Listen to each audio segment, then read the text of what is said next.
Hello, it's Storytelling Ron. I'm here to do my quick first impressions review of Descent into Avernus. Okay. First thing, though, I want to say, you hear that? A little worried about that. A little crinkly sound there every time I open it. Like it's separating. That's okay, though. We're all going to buy this, right? We're always going to buy what they make because it's fun.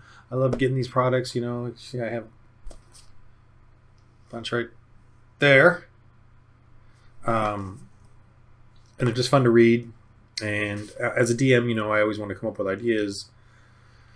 And so I just love feeding myself this, all the kind of ideas that they put together. And I went, if you're a new DM, please note that when you get these campaigns, you don't have to follow them, hardcore. And if you look at any of my other videos, you'll see that I change them up. I change them up based on what I want to do. So you really need to make sure that you enjoy what you're doing when you follow any of these campaign books. Because everyone's got their own personal taste on how they want to DM, what they really love, and it's always good to read the whole thing, ingest it, see if it fits in well with how you want to DM. And if there's parts of it that you don't like or don't want to do, then don't do them. Like, you got to, just change it up, figure it out. Own it. Own it for your own, and don't feel guilty at all, because it's for you to have fun. The way you want to have fun. Anyway, I'm going to explain my first impressions of this. Reading through. Obviously I didn't read the whole thing yet, but I've skimmed it all, and just want to give it a quick explanation. It's pretty cool. They did a little. Yeah, we're not evil. Okay, we want to fight evil. It's kind of funny. Concerning like anyone worried about this being a Satanist book or something. And I'm a Christian, so it's like, whatever. Okay, so about the adventure. This part here. So this is cool. They explain the entire book, basically what you are expected to do. The first section is Trouble in Baldur's Gate. And this is good. It explains basically as low level what you're going to be doing. It's very linear. You got to follow, you kind of just immediately hear a quick panic of the city of Elturel has fallen into Avernus, which is up this river from Baldur's Gate. So, oh no! And so all the refugees are coming, and Baldur's Gate is in panic or whatever. And you're stuck in Baldur's Gate, the characters, and then the Flaming Fists ask them for help. So it probably, obviously you start off at first level, you make your characters. Obviously encourage them to be Baldur's Gate citizens. So they could be part, maybe they could be a part of Baldur's Gate. I mean, Flaming Fists. Or the fighters could be, if there's a fighter, or, whoever's the tough guys.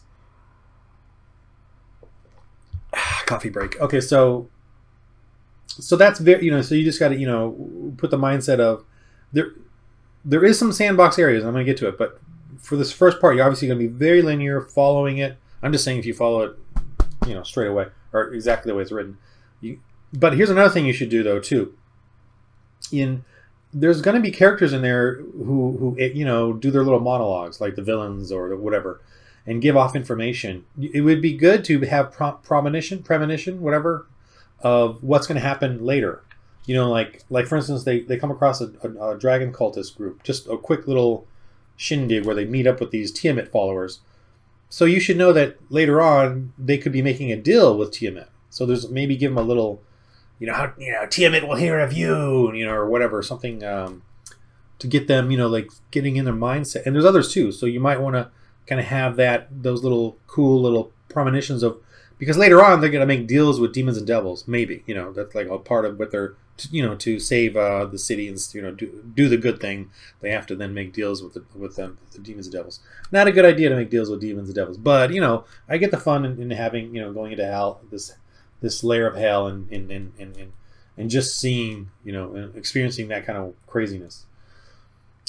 After the Baldur's Gate, which is very linear and gets them going and gets them realizing that there's more to this than just the surface level, because there's a cult that they have to that gets them to realize there's demons and devils involved.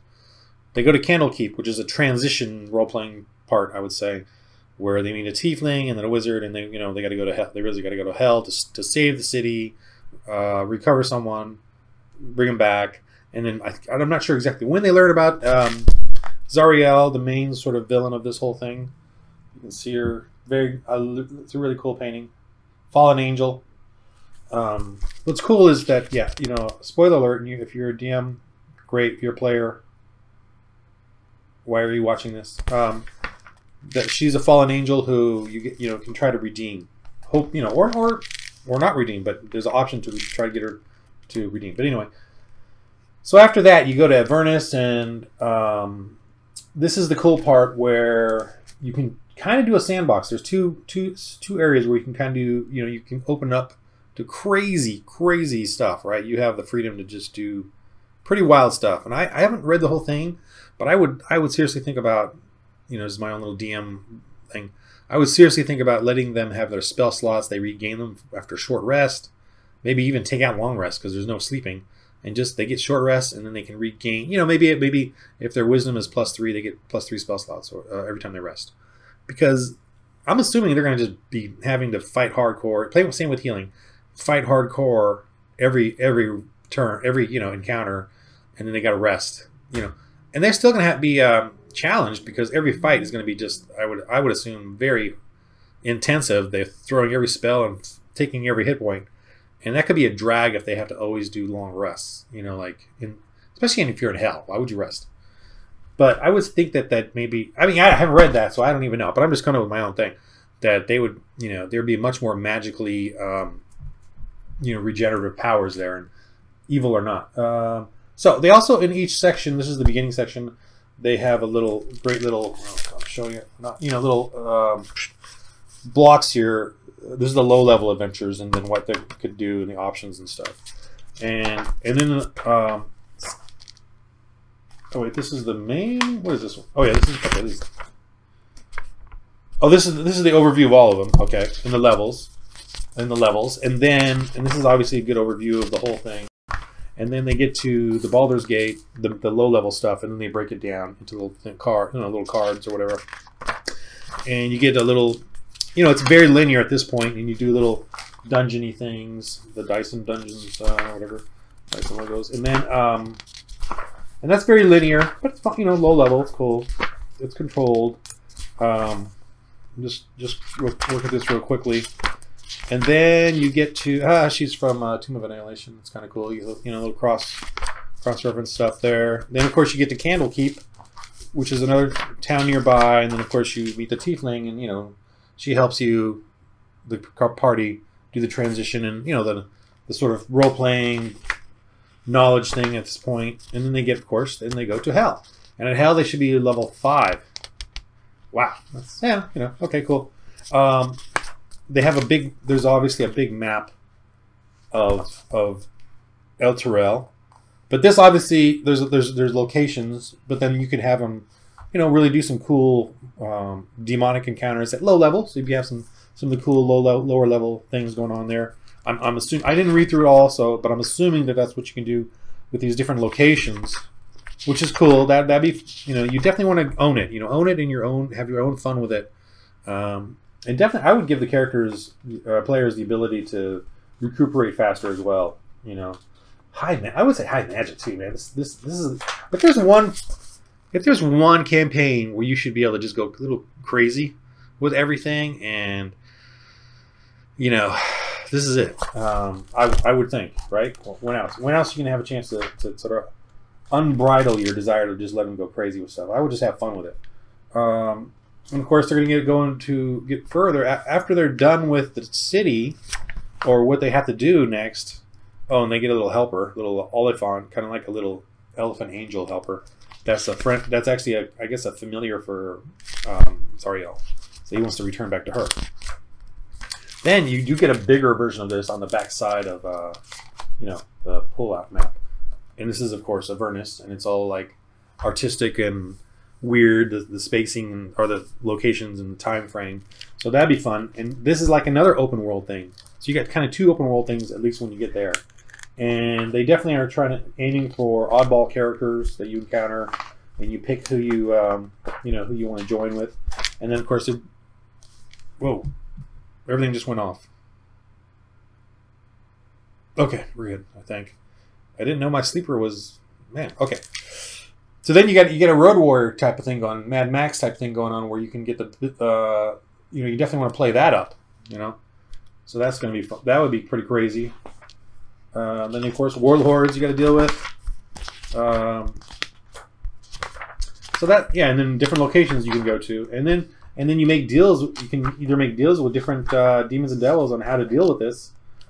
And I think this is the the dude's what is it, Mike Magnoli or something? He's got a little credit here. The Joe Manganiello. Joe Magnelli. He's got some cool characters here that are part of the Warlords and stuff. And then what? And then you got to make towards the end here. Oh, there's more stuff. There's a lot more. You learn about Zariel, right? And you got to deal with her. So that's cool. And it gives you options on her redemption or on other deals with demons and devils, basically to free Etriol, whatever, the town, whatever, and have it rise back up. And they even got Tiamat in here, so if you want to do that, you're gonna have some big battle or war or whatever, you know, like crazy thing. Got to go crazy, go wild on this one. I mean, this is the one to do it in. What's cool now? Okay, that's it. That's it. Yeah, there's the adventure. Now the rest of this is of course source material, but obviously one of them is Baldur's Gate. So you get this huge section, so that you could use this for anything, obviously, where you get Baldur's Gate. I'm surprised they didn't put this as a big map, you know, but I guess there's plenty of maps of it everywhere that you can, you know, have available on anyway. So, but yeah, so this is a big section, and they got cool cutout isometric illustrations of some of the major buildings that they could go to. And there's a few of them here. There's this is kind of a cool little town drawing there. Totally would use that. So that's that, and there's a lot of little ideas for. Oh, and they even have a war machine. So like the Mad Max section, you have some rules here on doing that. So that's pretty crazy. That'll be a crazy period. They also the diabolical deals, man. So they want to help you. I don't know. I haven't read this yet, but yeah, what you can do, the dealing you can do, you know, to resolve the story, the epic storyline. And they have, I think, looks like they have ideas for in Baldur's Gate, like different kind of plot ideas.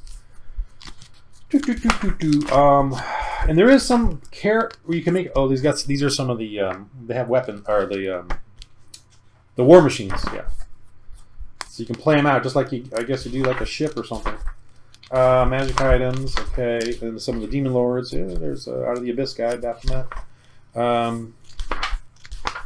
And then there's also, I mean, you can't really see this, but there's that extra illustrations. I think there's some character backgrounds like in Baldur's Gate where you can, as they make the characters, they can choose these backgrounds. It's somewhere in here.